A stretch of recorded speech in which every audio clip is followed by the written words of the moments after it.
The screaming echoed through Marina Blue's elegant dining room, like a siren cutting through Charleston's evening calm. 6-year-old Arietta Caravelli kicked the mahogany chair with desperate fury, her small fists pulling at her own curls, while tears streamed down her flushed cheeks. Around her, the city's elite shifted uncomfortably in their seats, wine glasses frozen halfway to lips, conversations dying mid-sentence. At the head of the table sat Matteo Caravelli, 40 years old, heir to Charleston's most feared crime family, a man who could silence rooms with a single glance. His tailored black suit couldn't hide the tension radiating from his powerful frame. His dark eyes, usually cold as winter steel, now held something no one had ever seen before: helplessness.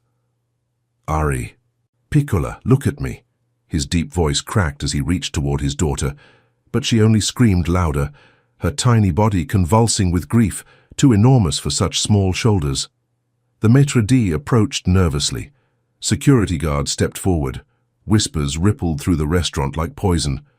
And then, from across the dining room, a young woman with gentle blue-gray eyes and golden hair, pulled back in a neat ponytail, did something that would change 3 lives forever.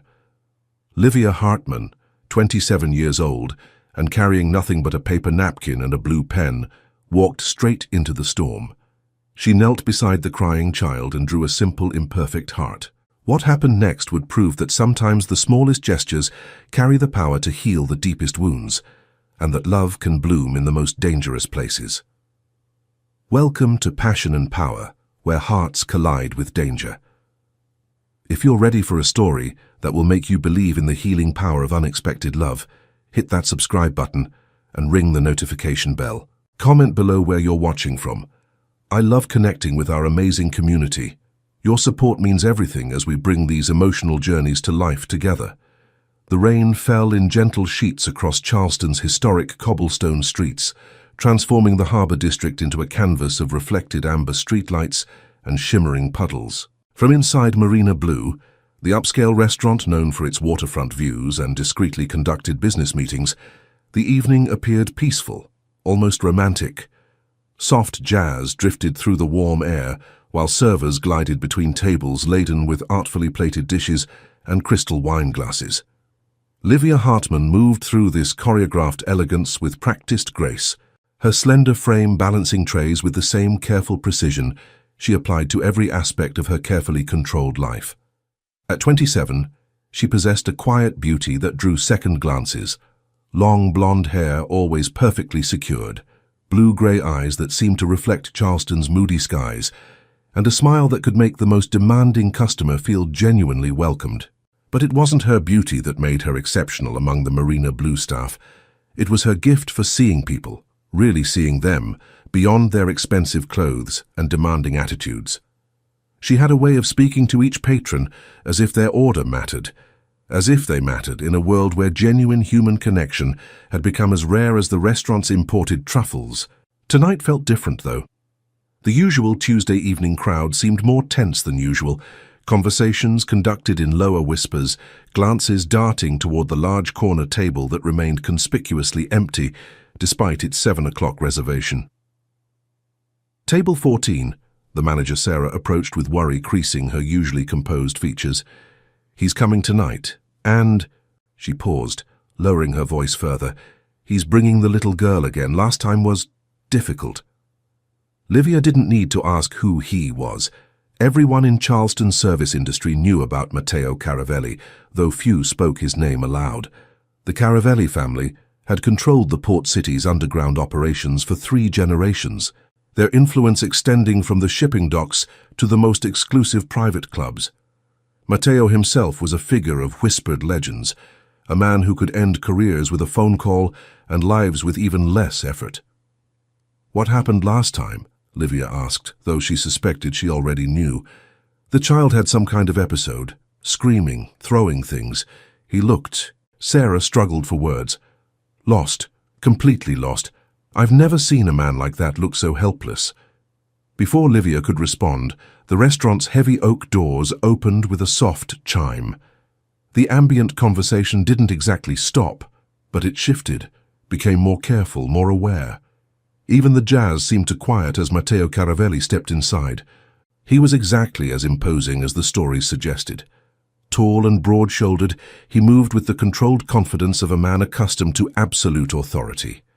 His black suit was perfectly tailored, his dark hair styled with casual precision, and his beard trimmed to sharp lines that emphasized his strong jaw.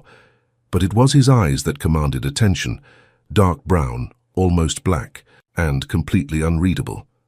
A discreet tattoo marked the side of his neck, partially hidden by his white dress shirt, which was unbuttoned at the top 4 buttons, revealing a muscular chest.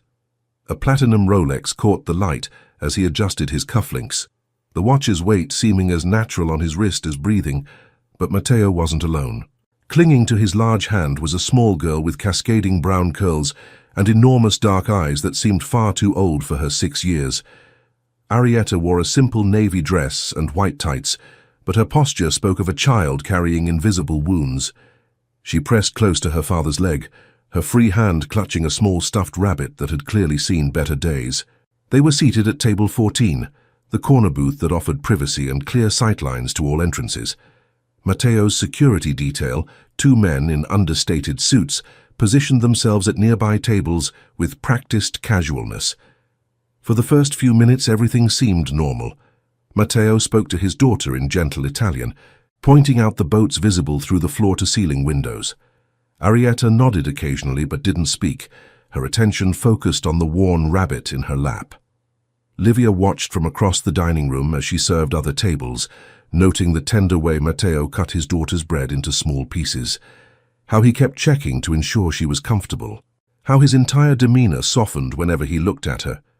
This wasn't the cold crime boss of Charleston's rumors. This was simply a father trying to connect with his traumatized child. Then something shifted. Maybe it was the sound of breaking glass from the kitchen, or the sudden burst of laughter from a nearby table, or simply the accumulated weight of being in public when every instinct screamed for safety. Whatever the trigger, Arietta's composure cracked like a dam bursting. It started with a whimper, then escalated to sobbing, then exploded into full-scale hysteria.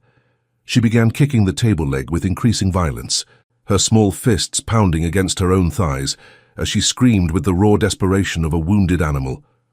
The elegant dining room froze. Conversations died mid-sentence. Wine glasses paused halfway to lips. Even the jazz seemed to stutter and fade. Matteo's transformation was immediate and heartbreaking. The powerful crime boss disappeared, replaced by a desperate father who clearly had no idea how to help his suffering child. "Ari Piccola, breathe with Papa," he pleaded, his accented English thick with emotion. "Look at me, sweetheart. You're safe. Papa's here." But his words only seemed to intensify her panic. She pushed away from him, nearly toppling her chair, her screams growing louder and more frantic. The maitre d' hurried over, sweat beading on his forehead. Other diners began whispering, some reaching for their phones. Matteo's security team tensed, hands moving instinctively toward concealed weapons as they scanned for threats that might have triggered the episode. And through it all, Matteo looked utterly, completely lost. That's when Livia felt the familiar tightness in her chest, recognition of a pain she knew intimately. She had been that child once, screaming in public places while adults stared and whispered. She knew the desperate loneliness of being trapped in overwhelming emotions, with no way to communicate the depth of the hurt. Without conscious thought, she reached into her apron pocket and pulled out a paper napkin and the blue pen she always carried for taking orders. Her hands moved automatically, sketching a simple heart. Imperfect, slightly lopsided, but unmistakably real. The dining room held its breath as she walked toward table 14. Matteo's security guards moved to intercept Livia before she could reach the table, but something in her calm, purposeful approach made them hesitate. She wasn't rushing or panicking like the restaurant staff. She moved with the steady confidence of someone who knew exactly what she was doing. Matteo looked up as she approached, his dark eyes flashing with a mixture of warning and desperation. His hand moved protectively toward Arietta, but he didn't order Livia away. Perhaps because nothing else had worked, or perhaps because something in her gentle expression reminded him that not everyone who approached his daughter meant harm. Livia didn't look at him. Instead, she knelt beside Arietta's chair, placing herself at the child's eye level. The little girl continued to kick and scream, her face red with tears and exhaustion, but Livia remained perfectly still, waiting. "Hi, sweetheart," she said softly, her voice barely audible above the child's cries. "I have something to show you." She placed the napkin with the drawn heart on the floor near Arietta's feet, close enough to be seen but not threatening. The simple gesture was so unexpected that Arietta's screaming faltered for just a moment, long enough for Livia's gentle words to reach her. "This is a heart," Livia continued, her tone as soothing as a lullaby. "I drew it because I used to cry like this too. I would scream and kick when I missed someone very much. Maybe you're missing someone too?" The restaurant had gone completely silent. Even the kitchen staff had stopped their clattering to listen. Matteo sat frozen, his powerful hands clenched on the table as he watched this stranger somehow reach his unreachable daughter. Arietta's kicking slowed. Her sobs continued, but the frantic edge began to fade as she stared at the simple drawing. Livia reached for another napkin and drew a second heart, this one with a small dot in the center. "This heart," she whispered, "is for when it hurts so much that we can't find words yet. But we still want to say something important." The child's breathing began to slow. The tears still flowed, but the desperate gasping eased into hiccuping sobs. She slid from her chair and crouched beside the napkins, her small fingers hovering over the paper hearts as if they might disappear if touched. Livia drew a third heart, this one with tiny lines radiating from it like sunshine. "And this one is for remembering that even when we're sad, someone loves us very much." Arietta looked up at Livia for the first time, her dark eyes swimming with tears, but no longer wild with panic. "Mama?" she whispered in a voice so small it barely qualified as sound. Livia's own eyes filled with tears, but her voice remained steady. "Yes, baby. Mama loves you, and Papa loves you too, and it's okay to miss her." The little girl reached for the first napkin, clutching the paper heart against her chest. Then, in a move that shocked everyone, especially Matteo, she climbed into Livia's lap and buried her face against her shoulder. The silence that followed was profound. Matteo stared at his daughter, who hadn't allowed anyone except him to hold her since her mother's death 8 months ago.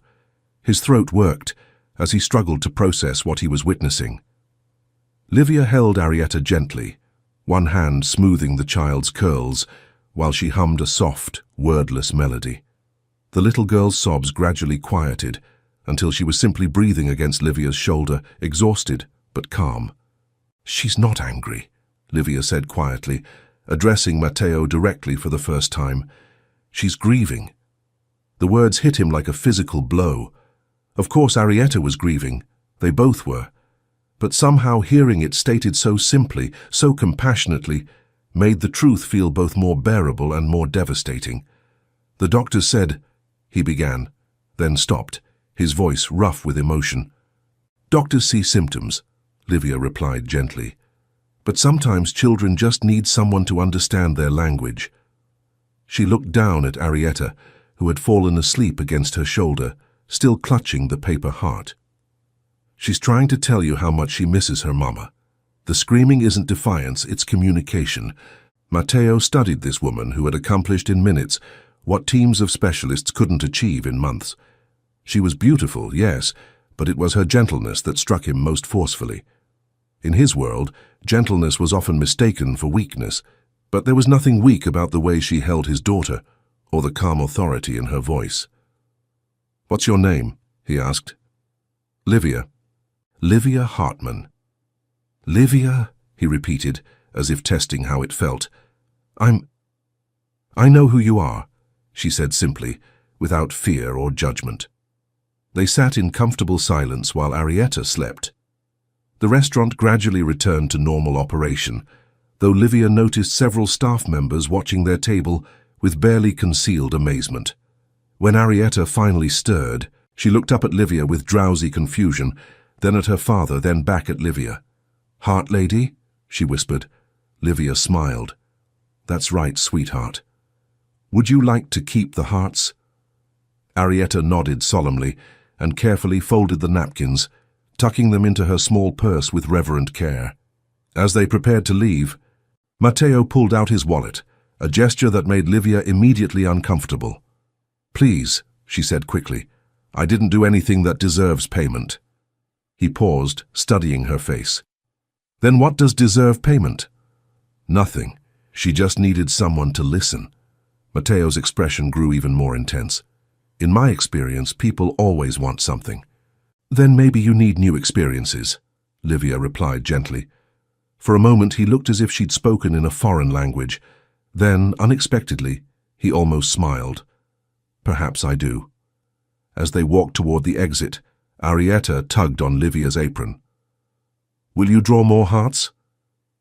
"Any time you need one," Livia promised. Matteo paused at the door, his daughter's hand in his, and looked back at Livia. "We'll be back tomorrow." It wasn't a question. True to his word, Matteo returned the next evening and the evening after that. What started as dinner reservations became a routine that neither he nor Arietta seemed willing to break. Each visit, Livia would draw a new heart on a napkin, sometimes with flowers, sometimes with stars, once with tiny raindrops that made Arietta giggle for the first time since her mother's death. The transformation in the little girl was remarkable. She began speaking in short sentences, then longer ones. She started eating without prompting, and even smiled when Livia would sneak her an extra dinner roll shaped like a heart. But it was the change in Matteo that truly caught Livia's attention. Away from the whispered rumors and fearful glances of Charleston's streets, he revealed glimpses of the man beneath the reputation. He was patient with Arietta, reading her stories in Italian while they waited for their food. He asked Livia about her day with genuine interest, listening intently when she mentioned her small apartment or her evening college classes. "You're studying?" he asked one Thursday night, his dark eyes focused entirely on her face. "Business management," Livia replied, refilling his wine glass. "Night classes at the community college. I want to open my own restaurant someday." "What kind of restaurant?" She smiled, a slight blush coloring her cheeks. "Something small and welcoming, where families can come and feel at home, where children can be children without judgment." Matteo's expression grew thoughtful. "You'd be good at that. How can you tell?" He gestured toward Arietta, who was carefully coloring a new heart napkin with crayons Livia had brought from home. "Because you see people, really see them. That's rarer than you might think." Their conversations grew longer each evening. Matteo would linger after Arietta fell asleep in the booth, asking Livia about her dreams, her family, her life before Charleston. She learned that he'd inherited his position at 25 when his father was killed, that he'd never wanted the life but couldn't abandon the family legacy, that Arietta's mother had been the one bright spot in his dark world before cancer took her away. "I don't know how to be enough for her," he admitted one night, his voice barely above a whisper. "Isabella was the gentle one. She knew how to make everything okay." "You are enough," Livia said firmly. "You're here. You're trying. That's what matters." "Is it?" His laugh held no humor. "Because most nights I feel like I'm failing her completely." Livia set down the coffee pot she'd been holding and looked directly into his eyes. "Matteo, you brought her here every night this week because you noticed that being here makes her happy. You learned to cut her sandwiches into heart shapes because she mentioned liking mine. You carry her stuffed rabbit in your briefcase in case she needs it. How is any of that failing?" He stared at her as if she'd revealed some profound secret. "You notice everything." "I notice you," she said softly, then immediately blushed at her own boldness. The air between them shifted, becoming charged with an awareness that had been building for weeks. Matteo's eyes darkened as he studied her face, and Livia felt her heart racing in a way that had nothing to do with the busy restaurant around them. "Livia," he said, his voice deeper than usual. "Yes? Papa." Arietta's sleepy voice interrupted them. "Can we go home now?" The moment broke, but the tension remained. As Matteo gathered his daughter and prepared to leave, he caught Livia's hand gently. "Tomorrow," he said, "would you like to have dinner with us? Not as our server, as our guest." Livia's breath caught. Yes, I'd like that." But tomorrow never came. The next morning, Livia woke to frantic pounding on her apartment door. She opened it to find Marcus, one of Mateo's security guards, his usually composed face tight with urgency. "Miss Hartman, you need to come with me, now." "What's wrong? Is Arietta okay?" "There was an attempt," Marcus said grimly. "Someone tried to take the little girl from school yesterday. They knew about her routine, about the restaurant, about you." Livia's blood turned to ice. "Is she hurt?" "She's safe, but Mr. Caravelli wants you protected until we know who leaked information about his personal life." The drive to the Caravelli estate passed in a blur of Spanish moss and wrought iron gates. The mansion that emerged from the trees was breathtaking, a restored antebellum home with soaring columns and manicured gardens that spoke of old money and older power. Mateo met them at the front door, and Livia's heart clenched at the sight of him. His usual composed demeanor had cracked, revealing raw fear and fury in equal measure. His white dress shirt was wrinkled, his hair disheveled, and the platinum Rolex on his wrist caught the morning light as his hands shook slightly. "Livia," he said, relief flooding his voice. "Thank God you're safe. Where's Arietta?" "Upstairs. She's been asking for you since it happened." They found the little girl in a bedroom that looked like a princess's dream, all pink and white, with stuffed animals arranged on every surface.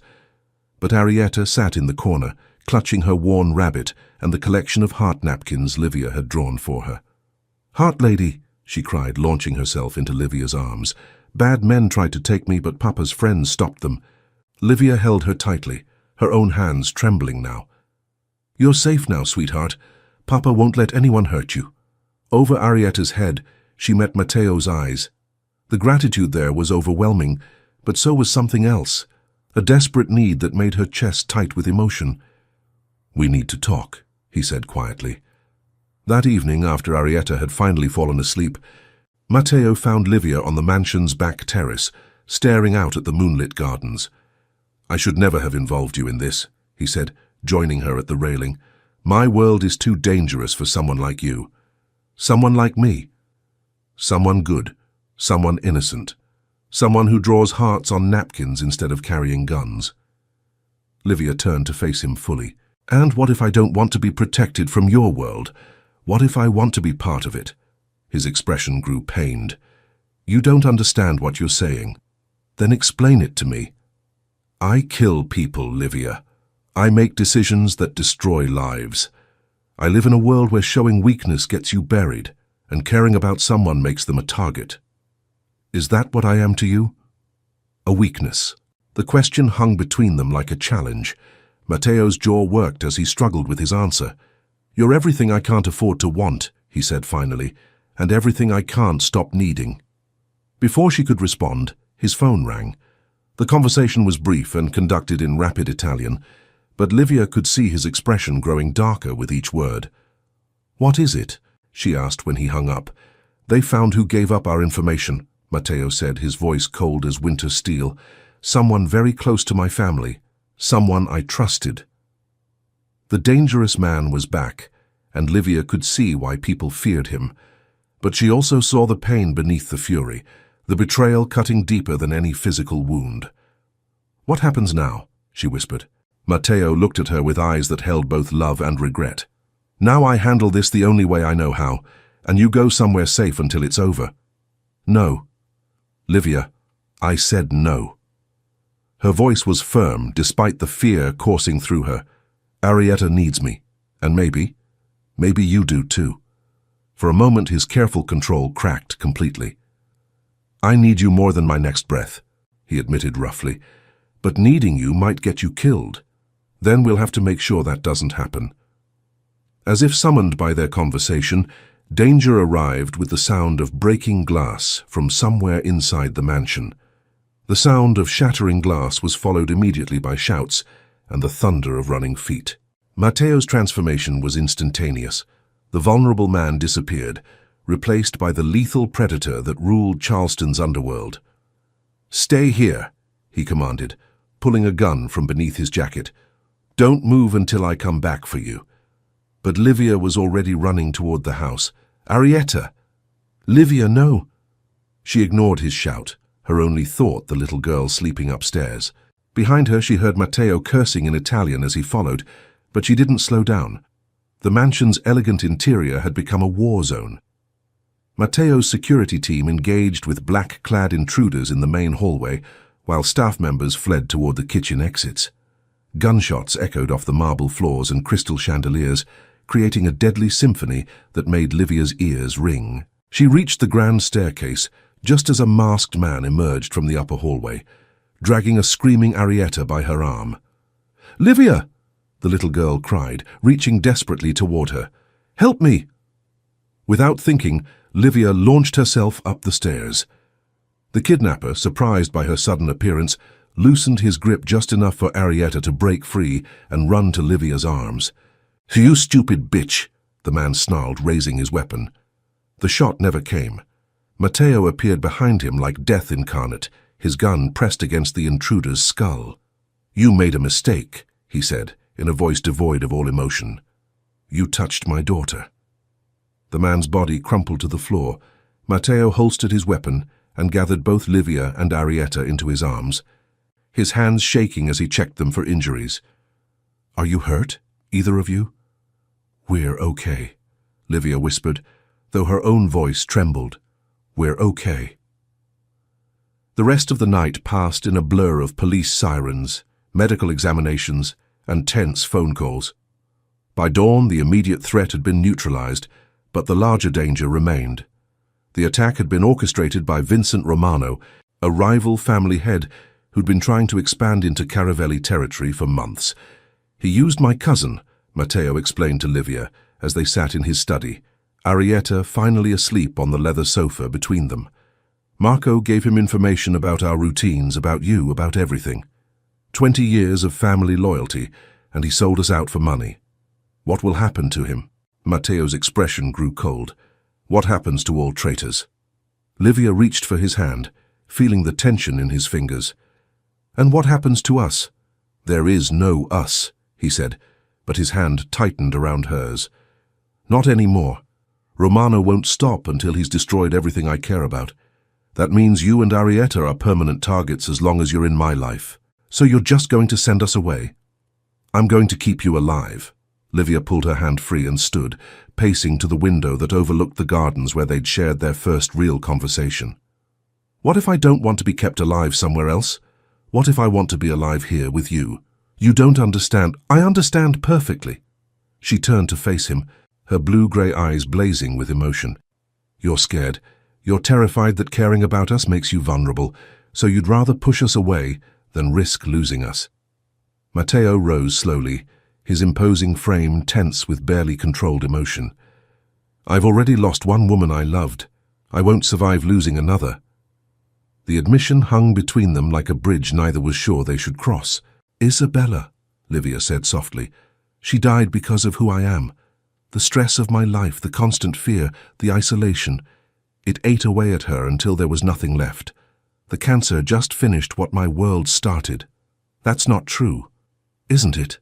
His laugh was bitter. "She spent her last months begging me to leave this life, to take Arietta somewhere safe and normal. And I couldn't do it. I couldn't walk away from the family, from the responsibility, from everything my father built. So she died knowing I chose the business over her." Livia crossed the room and took his face in her hands, forcing him to meet her eyes. "She died knowing you loved her, and she died knowing you would protect your daughter with your life. That's not choosing business over family. That's choosing to be strong enough to carry both." "Livia." "I'm not Isabella," she said firmly. "I'm not asking you to choose between your world and me. I'm asking you to let me choose to be part of your world." Before he could respond, Arietta stirred on the sofa, her sleepy voice cutting through the tension. "Papa, are you and Livia fighting?" Matteo immediately softened, kneeling beside his daughter. "No, Piccola, we're just talking. About the bad men. About keeping you safe."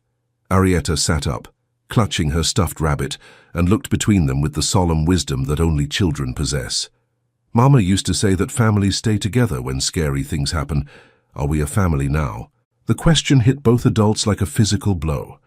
Matteo's throat worked as he struggled for an answer, while Livia felt tears burning behind her eyes.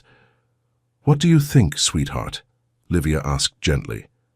"I think yes," Arietta said decisively. "Because Papa loves you, and you love Papa, and you both love me. That's what families do. Out of the mouths of babes." Matteo looked at Livia over his daughter's head, his dark eyes holding a mixture of love, fear, and desperate hope. "Ari's right," he said quietly. "I do love you. More than I thought possible. More than is safe." "Then stop trying to keep me safe," Livia replied. "Start trusting me to choose my own risks. And if something happens to you, then we'll face it together, all three of us." For a moment it seemed like he might agree. His expression softened and he reached for her hand again, but then his phone rang, shattering the fragile moment. The conversation was brief and conducted in Italian, but Livia could see his face growing harder with each word. "What is it?" she asked when he hung up. "Romano has Arietta's school surrounded. He's demanding a meeting, me for the safety of all the children." The blood drained from Livia's face. "You can't go. It's a trap." "Of course it's a trap." Matteo was already moving toward his gun safe. "But I can't let innocent children pay for my war." "There has to be another way. There is no other way." His voice cracked like a whip. "This is what my world looks like, Livia. This is what loving me means. Are you still sure you want to choose it?" Before she could answer, he was gone, leaving her alone with Arietta and the terrible certainty that she might never see him again. The next 6 hours were the longest of Livia's life. She paced the mansion's marble floors, while Arietta napped fitfully, jumping at every sound, checking her phone obsessively for updates that never came. Matteo's security team maintained their professional composure, but she could see the tension in their faces, the way their hands never strayed far from their weapons. "Any word?" she asked Marcus for the 10th time. "Nothing yet, miss. But Mr. Caravelli knows what he's doing." The words were meant to be comforting, but they only increased her anxiety. Of course Matteo knew what he was doing. He'd been navigating this dangerous world his entire adult life. But knowing and surviving weren't always the same thing. When her phone finally rang at sunset, she nearly dropped it in her haste to answer. "Livia?" The voice was weak, strained, but unmistakably Matteo's. "Oh God, are you okay? Where are you?" "Hospital, it's over. Romano's dead. But I need you to bring Arietta. There's something I have to tell you both." The drive to Charleston General felt endless. Arietta sat in her car seat, clutching her stuffed rabbit and asking questions Livia couldn't answer. "Is Papa hurt? Why is he at the doctor place? Will he be okay?" "I don't know, sweetheart," Livia said honestly. "But we're going to see him right now." They found Matteo in a private room on the 4th floor, his left arm in a sling and his face bearing the evidence of a violent confrontation. But he was alive, and when he saw them, his expression transformed with relief and love. "Papa!" Arietta launched herself onto the bed, careful to avoid his injured arm. "Ciao, piccola," he murmured, kissing the top of her head. "Papa's okay. Everything's okay now." Over his daughter's head, his eyes met Livia's. The intensity there took her breath away. Gratitude, love, and something else. Something that looked like resolution. "What happened?" Livia asked, settling into the chair beside his bed. "Romano thought he was smarter than he was," Matteo said simply. "He underestimated how far I'd go to protect what's mine. The children at the school, safe, all of them. Romano's organization is finished. His lieutenants are either dead or in custody." Livia felt relief wash over her like a tide. So it's over. The immediate threat, yes, but there will always be others. There will always be people who want to take what I have, who see my family as weakness to exploit. The word family hung in the air between them, heavy with implication. "Livia," Matteo continued, his voice growing serious, "I need you to understand something. What happened today, the fear, the violence, the uncertainty, that's not going away. If you stay with me, if you become part of this family officially, you'll be choosing a life where danger is always possible. I know. Do you? Because there's no going back once you're truly in my world. No normal life, no safe anonymity. You'll be Matteo Caravelli's woman, and that comes with a target on your back for the rest of your life." Livia looked at Arietta, who had fallen asleep against her father's chest, then back at Matteo. Can I ask you something? Anything. When you were facing Romano today, when you thought you might not make it back, what was your biggest regret? Matteo's expression grew pained. That I never told you how completely you've changed my life. That I never got the chance to give you the choice properly. Then give it to me now. He shifted carefully, reaching into his jacket pocket with his good hand. What he pulled out made Livia's breath catch, a small velvet box that he opened to reveal a stunning diamond ring surrounded by smaller stones that sparkled like captured starlight. "Livia Hartman," he said, his voice rough with emotion. "I'm not a good man. I've done things that would horrify you, and I'll probably do them again to protect what I love. But you've shown me that even someone like me can be worthy of something beautiful. You've given me back my daughter, and you've given me hope for a future I thought was impossible." Arietta stirred, opening her eyes just as Matteo continued. "Will you marry me? Will you be my wife, Arietta's mother, and help me build something good in the middle of all this darkness?" The room fell silent, except for the steady beep of medical monitors and the distant sounds of the hospital corridor. "Yes," Livia whispered, tears streaming down her face. "Yes, to all of it." Arietta sat up, suddenly wide awake. "Are you going to be my real mama now?" "If you want me to be," Livia said, laughing through her tears. I want! The little girl clapped her hands as Matteo slipped the ring onto Livia's finger with shaking hands. "There's one more thing," he said, his voice growing tender. "I know this isn't the proposal you probably dreamed of. Hospital rooms and gunshot wounds aren't exactly romantic, Matteo. But I want you to know that from the moment you knelt beside my daughter and drew that first heart, you've owned mine completely. You saved her, and you saved me, and I will spend the rest of my life making sure you never regret choosing us." Livia leaned forward and kissed him softly, tasting salt from her own tears. "The Mafia boss's daughter was kicking and crying," she murmured against his lips, "until the waitress gave her a napkin with a heart drawn, and that's when everything changed." "Everything," he agreed, pulling her closer with his good arm, while Arietta giggled between them. Outside the hospital window, Charleston's lights twinkled like earthbound stars, and for the first time in years the future looked bright with possibility. Years had passed since that first evening at Marina Blue, and the Caravelli mansion had transformed from a fortress into a home. The gardens bloomed with Arietta's favorite flowers.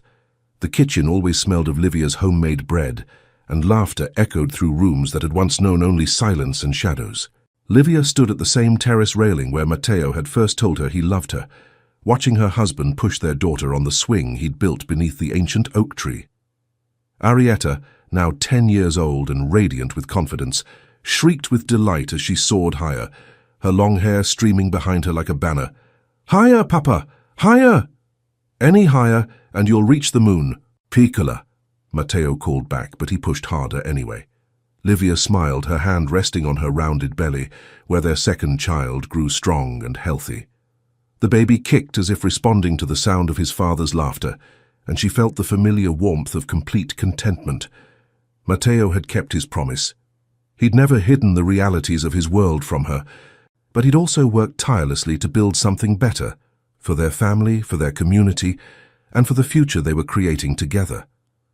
The Caravelli name still commanded respect in Charleston, but now it was also associated with the children's hospital they'd funded, the scholarship program Livia had established, and the legitimate businesses that employed hundreds of local families. "Mama!" Arietta called, jumping from the swing and running toward the terrace. "Come see what I drew for the baby." She held up a piece of paper covered in colorful hearts, dozens of them in every size and shape imaginable. "It's beautiful, sweetheart," Livia said, kneeling carefully to examine the artwork. "Tell me about this one." Arietta pointed to a large red heart in the center. "That's for our whole family, and these little ones around it are for all the people we love, and this one," she indicated a small heart with wings. "This one is for my first mama, so she knows we're all happy together." Livia felt tears prick her eyes. "She knows, baby, she definitely knows." Matteo joined them on the terrace, wrapping his arms around both his girls from behind. His white shirt was unbuttoned at the collar as always, revealing the edge of his neck tattoo, and his platinum Rolex caught the evening light as he pointed to one of Arietta's drawings. "What about this one with the crown?" he asked. "That's for you, Papa, because you're the king of taking care of us. And this one that looks like a flower? That's for Mama, because she makes everything grow better." Matteo met Livia's eyes over their daughter's head, and the love she saw there still took her breath away. "She's right," he said softly. "You do make everything grow better." As the sun set over Charleston's harbour, painting the sky in shades of pink and gold, the Caravelli family stood together on their terrace, a testament to the truth that love really could bloom in the most unexpected places, and that sometimes the smallest gestures carried the power to heal the deepest wounds. The heart that had once been drawn on a simple napkin now beat strong and whole, surrounded by the family it had helped create.